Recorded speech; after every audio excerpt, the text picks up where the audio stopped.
dan saya memutuskan terhadap desa itu memberikan hukuman, saya tunda bantuan desanya karena desanya tidak mampu mengurus warganya.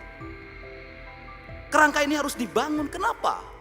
Kita bertugas mengemban amanah, titah dari Allah. Seluruh titah dari Allah harus kita pahami apa yang kita lihat dalam rangkaian peristiwa alam.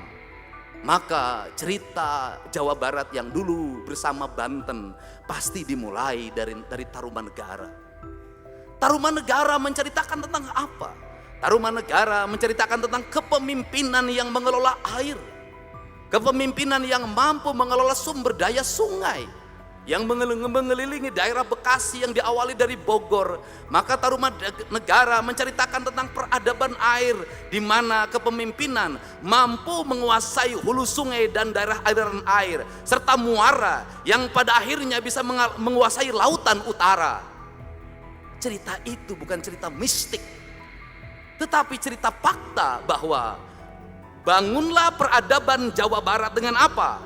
Melakukan normalisasi sungai di kali-kali Bekasi, di kali-kali Bogor, karena itu adalah bentuk peradaban. Dan hari ini tata ruangnya berubah, di mana sungai-sungai berubah peruntukannya, di mana sawah-sawah berubah peruntukannya, pemukiman menghampar di Kabupaten Bekasi, di Kota Bekasi dan Karawang, banjir dalam setiap waktu, kemiskinan tidak terselesaikan, perbedaan kaya yang miskin terus menganga. Kenapa? Salah dalam melakukan tata ruang.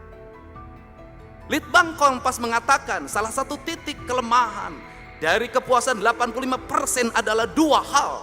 Pertama adalah ekonomi, yang kedua adalah lapangan pekerjaan.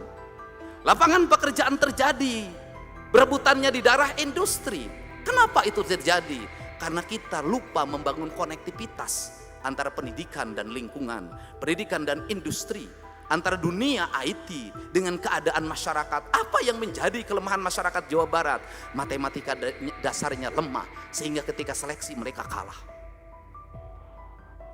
Hari ini kita punya derita seorang anak berumur 3 tahun, berasal dari Kabupaten Sukabumi, pada sebuah kampung terpencil. Ibunya ODGJ, bapaknya mengalami TBC. Anak itu tiap hari dikolong. Dia meninggal di rumah sakit dalam keadaan seluruh cacing-cacing keluar dari mulut dan hidungnya. Betapa kita gagap dan betapa kita lalai. Kenapa? Perangkat birokrasi yang tersusun sampai tingkat RT ternyata tidak bisa membangun empati. Kenapa?